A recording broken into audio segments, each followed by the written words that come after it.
8.5 ঘন্টা পেরিয়ে গেল, বাটপার এখনো আসলো না। এই তুই বাটপার কাকে বললি? শোন, একটু পরে রবিনের সাথে আমার বিয়ে হলো না, ও তোর দুলাভাই হবে, মনে রাখিস। ভিতরে মনে হয় কেউ আছে। পুলিশ আসছে, পুলিশ। পুলিশ? তুই পালা এখান থেকে তাড়াতাড়ি, অনেক গাধা হব, তুই খাটের নিচে লুকিয়ে থাক। আর শোন, এই একদম মরা মানুষের মতো থাকবি, আমি গিয়ে দরজা খুলছি। দরজা খুলতে দেরি করলেন কেন? আপনি কার সঙ্গে আসছেন? একা এসেছি পরনে বিয়ের শাড়ি কেন? স্যার, হানিমুনে আসছি। হানিমুনে আসছেন একা একা? আপনার কথায় তো আমি ভরসা পাইতেছি না। রুমটা ভালো করে তল্লাশি করো। স্যার, পাইছি স্যার। একদম কথা বলা যাবে না, নড়াচড়া করা যাবে না। নড়াচড়া করলে কিন্তু একদম গুলি করে দেবো। ঘটনা কি? স্যার, আমরা তো বিয়ে করতে এসেছি। কাজে অফিস তো নিচে। আসলে স্যার, যে বিয়ে করবে সে এখন আসেনি তো, তাই আমরা অপেক্ষা করছিলাম।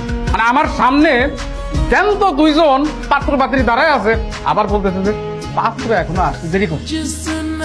আসলে স্যার, কোনো কথা হবে না, একদম কোনো কথা হবে না। এখন আপনার কাজে অফিসে যাবেন, বিল্ডিং এর নিচে কাজে অফিস, সেখানে যাবেন। আপনাদের দুজনের বিয়ে পড়াই দিব, তারপর আপনাদের কাজ শেষ। কিন্তু স্যার, ওকে তো বিয়ে করা সম্ভব না স্যার। অসম্ভবকে সম্ভব করাই হচ্ছে পুলিশের কাজ, আর সেটা আমি করব। যদি আপনারা এই মুহূর্তে যদি কাজে অফিসে না যান, তাহলে থানায় যেতে হবে।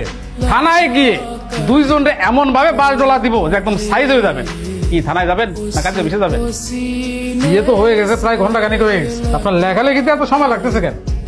এসে আমার 12টা বেজে গেছে, না আসলেই ভালো হতো। এত কথা কি? না না, এখানে সাইন দেন। ভালো থাকো, সুস্থ থাকো। স্বামী স্ত্রী হিসাবে যাতে ভালো থাকো, সুস্থ থাকো, সেই দোয়াই করি। আর কোন ধরনের সমস্যা হলে সাথে সাথে আমার জানাবা। আসছে সব সমস্যা নিজে সৃষ্টি করে, এখন আসছে সমস্যা হলে জানাবা। ফাঁসি। এই শেষমেশ এই বান্ধবীকে বিয়ে করতে হলো। এই ন্যাকামি করিস না তো, কানের কাছে ঘ্যান ঘ্যান শুরু করে দিছে। আমি হচ্ছে রবিনের টেনশনে। আচ্ছা শান্ত, রবিনের কোনো বিপদ হয় নাই তো? বিপদ মানে মহা বিপদ হগর। আজকে যা কিছু হয়েছে এর জন্য আমি অভিশাপ দিব ওকে। শান্ত, তুই তো দেখি মহা খারাপ রে। আচ্ছা শোন, এসব কিছু বাদ দিয়ে চল তোর বাসায় যাই।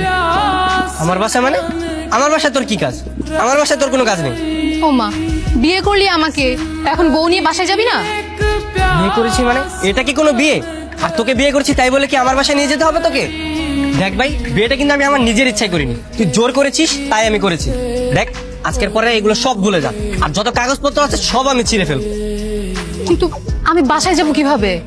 আমি তো বাসা থেকে আসার সময় একটা চিঠি লিখে এসেছি যে আমি আমার প্রেমিককে বিয়ে করতে যাচ্ছি, বাবা আমায় মাফ করে দিও। বাবা তো মনে হয় এতক্ষণে সেই চিঠি পড়েও ফেলেছে। সর্বনাশ, বাবা ফোন দিয়েছে। হ্যাঁ বাবা। ফিরে কই তুই? বাবা আমি তো জানি তো। তো বিয়ে কি হয়ে গেছে না এখনো বাকি আছে? হয়ে গেছে। যা হওয়ার হয়ে গেছে। জামাইকে নিয়ে বাসায়, আর মানুষের কাছে জানাজানি হবার আগে বাসায় ফিরে আয়। ওকে নিয়ে আসবো?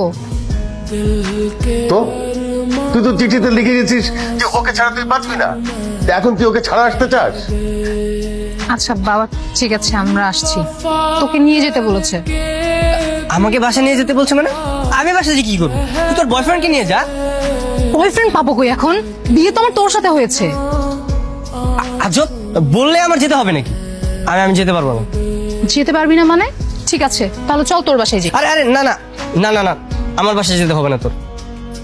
তোর বাসায় যাবি না, আমার বাসায় যাবি না, তুই যাবিটা কোথায়? চুপচাপ লাগেজটা নিয়ে আমার সাথে চল, ব্যাগ নে।